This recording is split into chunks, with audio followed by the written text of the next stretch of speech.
लखनऊ में भारतीय जनता पार्टी मुख्यालय पर राज्यसभा सांसद सुधांशु त्रिवेदी ने प्रेस वार्ता की, जिसमें केंद्र सरकार के बजट पर चर्चा की गई। एक दिलचस्प बात यह है कि 60 साल के इतिहास के बाद ये अवसर आया है जिसमें परिपक्व लोकतंत्र आज देखने को मिला। आपको बता दें, भारत की पहली वित्त मंत्री निर्मला सीतारमण ने 7वां बजट पेश किया है। इसमें सड़क, एयरपोर्ट, रेलवे, रोजगार जैसे कई अहम मुद्दों को बजट में शामिल किया गया। आपको बता दें, केंद्र सरकार का ये बजट ऐतिहासिक बजट है। केंद्र के बजट से देश की जनता को बहुआयामी लाभ होंगे, साथ ही नई इंडस्ट्रीज में लोगों के लिए कई रोजगार होंगे। मित्रों, संसद का बजट सत्र चल रहा है और एक ऐतिहासिक बजट प्रस्तुत हुआ है। ऐतिहासिक इस दृष्टि से कि प्रधानमंत्री श्री नरेंद्र मोदी जी के नेतृत्व में लगातार तीसरी बार जन समर्थन के साथ सरकार गठित होने का यह अवसर 60 साल के बाद भारत के इतिहास में आया है। परंतु यह अवसर इसलिए और ऐतिहासिक हो जाता है कि जो पिछली बार पंडित नेहरू जी के नेतृत्व में तीसरी सरकार बनी थी, वो लोकतंत्र का शैशव काल था। अब यह लोकतंत्र की परिपक्वता का काल है। तो एक परिपक्व लोकतंत्र में जन समर्थन के साथ सरकार बनाने का यह एक अभूतपूर्व अवसर है। और वैसे उल्लेखनीय बात है कि फर्स्ट टाइम जो नेहरू जी बने थे तो जन समर्थन से नहीं बने थे, नॉमिनेशन से बने थे। और अधिक ऐतिहासिक इसलिए हो जाता है कि वित्त मंत्री निर्मला सीतारमण जी ने भी एक रिकॉर्ड बनाया है कि वो लगातार 7वां बजट, जिसमें एक इंटरिम बजट शामिल है, उसे प्रस्तुत करने वाली भारत की पहली वित्त मंत्री हो गई। इससे पहले रिकॉर्ड मोरारजी देसाई जी के नाम था, जिन्होंने 1959 से 64 तक लगातार 6 बजट दिए थे, इंक्लूडिंग 1 इंटरिम बजट। और अधिक गुण इसलिए है क्योंकि इस बजट में वर्तमान वैश्विक परिदृश्य से लेकर भारत के आम, गरीब, युवा, किसान और नारी शक्ति सभी को शक्ति प्रदान करने की सर्वस्पर्शी व्यवस्था को सुनिश्चित किया गया है। अगर आपने गौर से देखा हो इस बजट में, तो कई एक ऐसे तत्व हैं जो आपको समझ में आएगा कि ये भविष्य में भारत की मजबूत नींव को स्थापित करने के लिए मील का पत्थर साबित होगा। जिसमें सबसे पहले है कि कैपिटल एक्सपेंडिचर जो 11,11,111 करोड़ रुपए का हुआ है, और लगातार हमारी सरकार ने आने के बाद जो कैपिटल एक्सपेंडिचर बढ़ाया है, उससे अर्थव्यवस्था को अंतर्निहित शक्ति प्राप्त होती है और इस बजट में उसे और व्यवस्थित किया गया। कैपिटल एक्सपेंडिचर का मतलब होता है, अगर सामान्य लोग ले कहें, जो मूलभूत ढांचे में व्यय करना, जैसे सड़क, एयरपोर्ट, रेलवे इत्यादि। इसके अतिरिक्त अगर आप देखें तो इस बजट में सबसे बड़ी प्रमुख बात एम्प्लॉयमेंट लिंक्ड स्कीम यानी रोजगार परक व्यवस्था को सुनिश्चित करने की पूरी व्यवस्था की गई, जिसमें यह है कि 2 करोड़ लोग ऐसे होंगे जो लाभान्वित होंगे इससे कि सरकार ने कहा है कि जो फर्स्ट टाइम रोजगार पाएंगे उनके जो कंट्रीब्यूशन है पीएफ का और उनकी जो पहली सैलरी है उसको सरकार देगी, जो 5-5 हजार रुपए के 3 किश्तों में, यानी अधिकतम 15,000 रुपए तक, यानी एक प्रकार से जो पहली महीने की तनख्वाह है वो सरकार देना सुनिश्चित करेगी और वो 3 भाग में देगी, अर्थात वो 3 महीने के बाद उनको प्राप्त होगी। दूसरी व्यवस्था ये की गई है, देखिए रोजगार की बात जब हमारे विरोधी करते हैं तो नाना प्रकार की बातें, वाद प्रतिवाद और प्रपंच करना उनकी सहज और स्वाभाविक आदत हो गई है। परंतु इसका सबसे ऑथेंटिक डाटा अगर माना जा सकता है तो वो है एम्प्लॉय प्रोविडेंट फंड, यानी कर्मचारी भविष्य निधि। जो कर्मचारी भविष्य निधि खाता है वो तभी खुलेगा जब कोई व्यक्ति कर्मचारी बनेगा और वो अपनी वेतन से कटवाएगा पैसा, तो वो कर्मचारी भविष्य निधि में जाएगा और उसमें उसका नियोक्ता यानी एम्प्लॉयर कंट्रीब्यूट करेगा। तो सरकार ने सुनिश्चित किया है कि जो एम्प्लॉयर्स कंट्रीब्यूशन है वो भी सरकार 2 साल तक देगी और 3,000 रुपए अधिकतम तक, यानी 3,000 रुपए महीने तक का जो नियोक्ता का कंट्रीब्यूशन है वो सरकार देगी। यह इसलिए सुनिश्चित किया गया है ताकि अब जो नई इंडस्ट्रीज लगेंगी उनमें अधिक से अधिक रोजगार की व्यवस्था सुनिश्चित की जा सके। इसके अतिरिक्त रोजगार में और स्थायित्व प्रदान करने के लिए सरकार ने स्किल डेवलपमेंट पर भी विशेष ध्यान दिया है ताकि हमारे शिक्षित और प्रशिक्षित युवा उसमें अधिक से अधिक रोजगार के अवसर प्राप्त हो सके। आपने एक और बात देखी होगी, कहा गया 500 कंपनियों को इंटर्नशिप देने की व्यवस्था की जाएगी जिसमें 1 करोड़ लोग होंगे। अब कई बार आप ये सोचेंगे कि वो 500 कंपनियां जो हैं या जो बड़ी कंपनियां हैं वो भारत में इतना निवेश क्यों करेंगी। ये ध्यान देने की बात है जहां पर कि हमारे विरोधी नहीं समझ पाते हैं। देखिए, इस समय चाइना दुनिया का सबसे बड़ा मैन्युफैक्चरिंग हब, पश्चिमी देशों का विश्वास कम हो रहा है चीन के ऊपर। आपने देखा होगा जो इलेक्ट्रिकल कारों के ऊपर ड्यूटी यूरोपियन यूनियन ने बढ़ा दी है, जिसके खिलाफ चाइना WTO के कोर्ट में भी गया है। भारत के लिए सुनहरा अवसर है कि हम मैन्युफैक्चरिंग का केंद्र भारत में स्थापित करने में सफलता हासिल करें। इसलिए कैपिटल एक्सपेंडिचर, इसलिए वो एम्प्लॉयमेंट और वो लंबे समय तक सुनिश्चित हो सके यह व्यवस्था करना, और इसीलिए कारपोरेट टैक्स में 40% से 35% किया गया। इसको लेकर हमारे विरोधी कहते हैं कि साहब 40% से 35% आपने कर दिया तो कारपोरेट टैक्स में एक प्रकार से आपने कंपनियों को राहत दे दी। तो मैं उनसे पूछना चाहता हूं, जरा बताएं कारपोरेट टैक्स कितना है दूसरे देशों में, क्योंकि अब वैश्विक अर्थव्यवस्था है। चाइना में 25% है, सिंगापुर में 22% है, साउथ अफ्रीका में 27% है। तो अगर आप इसका विरोध कर रहे हैं तो मैं पूछना चाहता हूं आप किसकी मदद करना चाह रहे हैं? आप तमाम विदेशी कंपनियों की मदद करना चाह रहे हैं ताकि भारत में जो मैन्युफैक्चरिंग और रोजगार के अवसर हैं वो दूसरी तरफ जाने की व्यवस्था बने। इसलिए सरकार ने वह भी सुनिश्चित किया है। परंतु इसके साथ वो लोग अगर भारत में आके मैन्युफैक्चरिंग लगाते हैं तो उसमें अधिक से अधिक रोजगार सुनिश्चित हो सके, यह भी सुनिश्चित किया है। इसके बाद इस देश में सबसे बड़ा जो प्रोडक्शन में मैन्युफैक्चरिंग में चेंज हमारी सरकार के आने के बाद हुआ है वो हुआ है डिफेंस के क्षेत्र, और डिफेंस के क्षेत्र में सबसे ज्यादा बजट आउटले किया गया। आप सबको शायद ध्यान होगा कि डिफेंस के निर्यात में भारत ने लंबी छलांग लगाई। 80,000 करोड़ रुपए का हमारा डिफेंस का निर्यात हो गया है। पहली बार हम इंटरमीडिएट रेंज बैलिस्टिक मिसाइल भी निर्यात करने जा रहे हैं। इसके बाद अगला क्षेत्र आता है कृषि का क्षेत्र।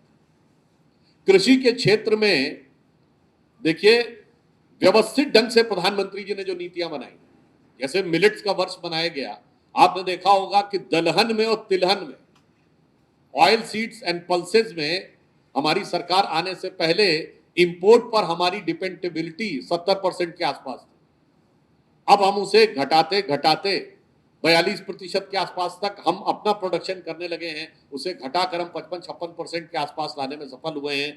तो दाल और तिलहन की फसलों को विशेष रूप से प्रोत्साहन देने की व्यवस्था की गई। दूसरी, आपने ध्यान दिया हो कि इस समय जो नेचुरल फार्मिंग, जिसको ऑर्गेनिक फार्मिंग कहते हैं, उसके लिए 1 करोड़ फार्मर्स को सहायता देने की व्यवस्था इसमें सुनिश्चित की गई है ताकि भारत में वो स्वास्थ्यप्रद भी हो। और आपने तो शायद बहुतों को पता होगा दुनिया के बड़े देशों में इस समय ऑर्गेनिक जो मटेरियल है उसकी मार्केट भी बहुत बड़ी हो गई। तो सरकार ने यह भी व्यवस्था सुनिश्चित की है।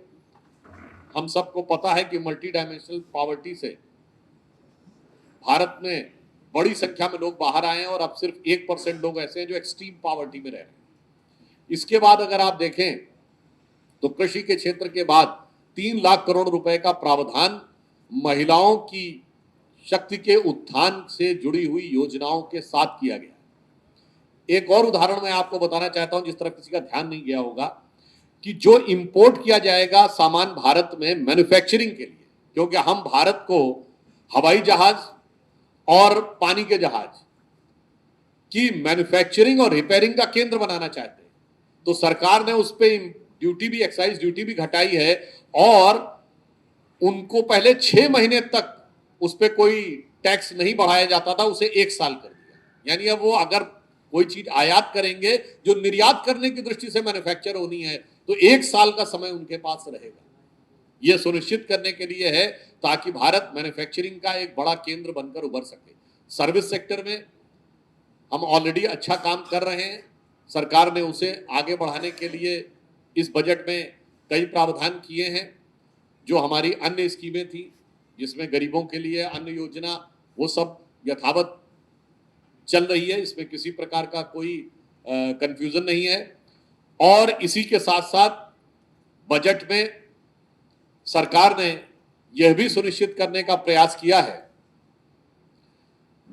कि जो नई टेक्नोलॉजीज जैसे 1000 करोड़ रुपए का स्पेस टेक्नोलॉजी के लिए व्यवस्था सुनिश्चित की गई है और 1 लाख करोड़ रुपए का एक फंड जो प्राइवेट सेक्टर के साथ कोऑपरेशन में बनाया जाएगा रिसर्च के लिए।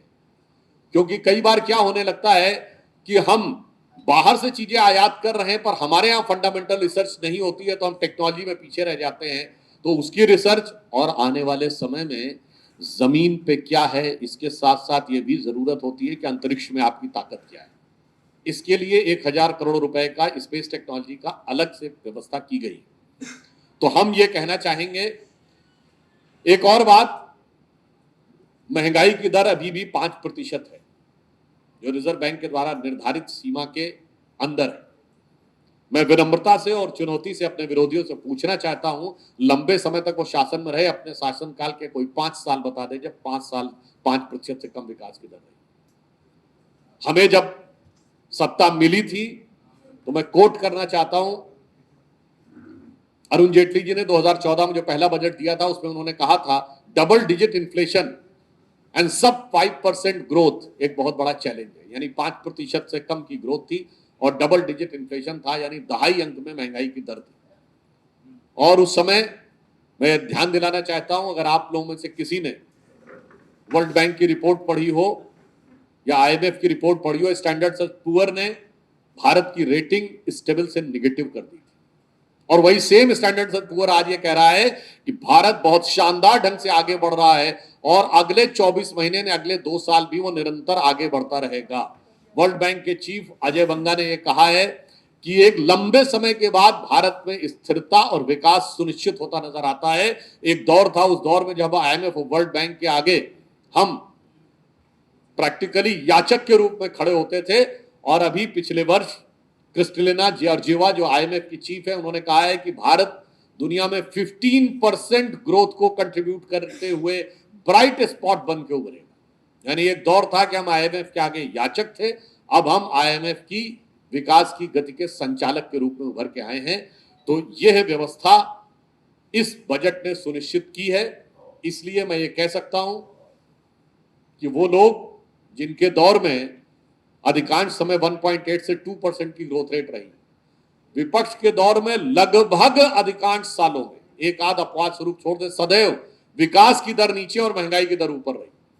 हमारी सरकारों में, अटल जी की सरकार और मोदी जी की सरकार मिला लें, केवल 2020 का अपवाद स्वरूप छोड़ दें जो कोविड का दौर था, हमेशा महंगाई की दर नीचे और विकास की दर ऊपर, और विकास की दर उससे काफी ऊपर रही है।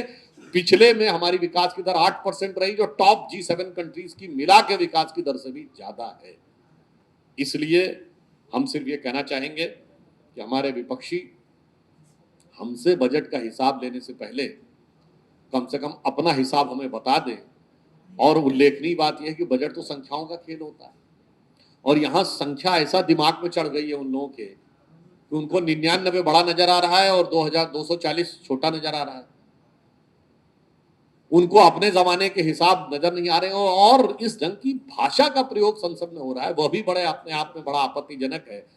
तो मैं उनके लिए एक पंक्ति कहते हुए अपना विषय समाप्त करता हूं कि लहजे में बदजुबानी और चेहरे पे नकाब लिए फिरते हैं, लहजे में बदजुबानी और चेहरे पे नकाब लिए फिरते हैं, जिनके खुद के बही खाते बेहिसाब बिगड़े हैं, वही हमसे सारा हिसाब लिए फिरते हैं। देखिए, आज का विषय बजट है, परंतु फिर भी आप निश्चिंत रहिए कि जो कुछ वो कर रहे हैं ये दर्शा रहा है कि उनकी कथनी और करनी में भारी अंतर है।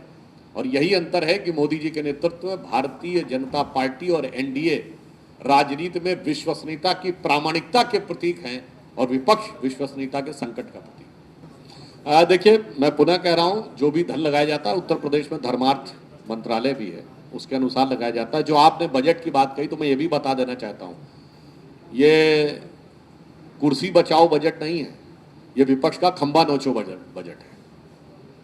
कारण क्या है, मैं बहुत और भी स्पष्ट कर देना चाहता हूँ। जैसे जिन 2 राज्यों की वो बात करते हैं, तो बिहार के संदर्भ में केवल इसलिए उसको बजट का प्रावधान ज्यादा है कि उन राज्यों में जहां बाढ़ की समस्या दूसरे देश से है, यानी भारत सरकार चाहे तो किसी दूसरे राज्य के द्वारा नहीं कर सकती, उसमें सिर्फ बिहार सबसे आगे है, इस कारण से उन्हें बचाव के लिए दिया गया। सेकेंड, आंध्र प्रदेश सबसे नया राज्य है, वहां राजधानी नहीं बनी है। जब तेलंगाना बना, आंध्र प्रदेश रीऑर्गेनाइजेशन एक्ट में यह लिखा हुआ है कि राजधानी बनाने का खर्चा केंद्र सरकार देगी, तो व्यवस्था दी गई है।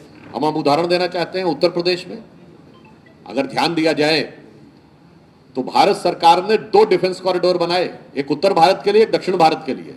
दक्षिण भारत का तमिलनाडु को और उत्तर भारत का उत्तर प्रदेश को मिला है। इतना मैसिव मैन्युफैक्चरिंग का बेस उत्तर प्रदेश में बनने जा रहा है। आप सोचिए, आप ये कल्पना कर सकते हैं कि intermediate range ballistic missile BrahMos के पार्ट्स उत्तर प्रदेश में बनेंगे। मतलब ऑन द लाइटर नोट में कहूं, पिछली सरकारों के जमाने में चर्चा होती थी कि उत्तर प्रदेश में कट्टे बन रहे हैं, सपा सरकार, अब इंटरमीडिएट रेंज बैलिस्टिक मिसाइल के पार्ट्स बन रहे हैं। इतना जमीन आसमान का अंतर आया। आप ये देखिए, हमारी सरकार आने से पहले उत्तर प्रदेश में सिर्फ 2 एयरपोर्ट्स है। एयरपोर्ट्स क्यों कह रहा हूं, एयरपोर्ट्स 100% केंद्र का प्रोजेक्ट होता है। सिर्फ लखनऊ और वाराणसी के 2 ऑपरेटिंग एयरपोर्ट थे। आज लखनऊ के पूरब में चले जाइए, 5 एयरपोर्ट तो पूर्वांचल में है, वाराणसी, गोरखपुर, प्रयागराज, कुशीनगर और अयोध्या। और पश्चिम में आप जाइए तो जेवर में भारत का सबसे बड़ा एयरपोर्ट बन रहा है। सबसे ज्यादा राष्ट्रीय राजमार्ग उत्तर प्रदेश में है। तो हम देखें सभी राज्यों को। और दूसरा उदाहरण जो निर्मला सीतारमण जी ने भी दिया था, महाराष्ट्र में बदावन पोर्ट जो बन रहा है, सबसे नया पोर्ट, 76,000 करोड़ का एलोकेशन है। देश विदेश की ताज़ा खबर पाने के लिए हमारे चैनल NTV निष्पक्ष को सब्सक्राइब करें व बेल आइकन दबाना ना भूलें।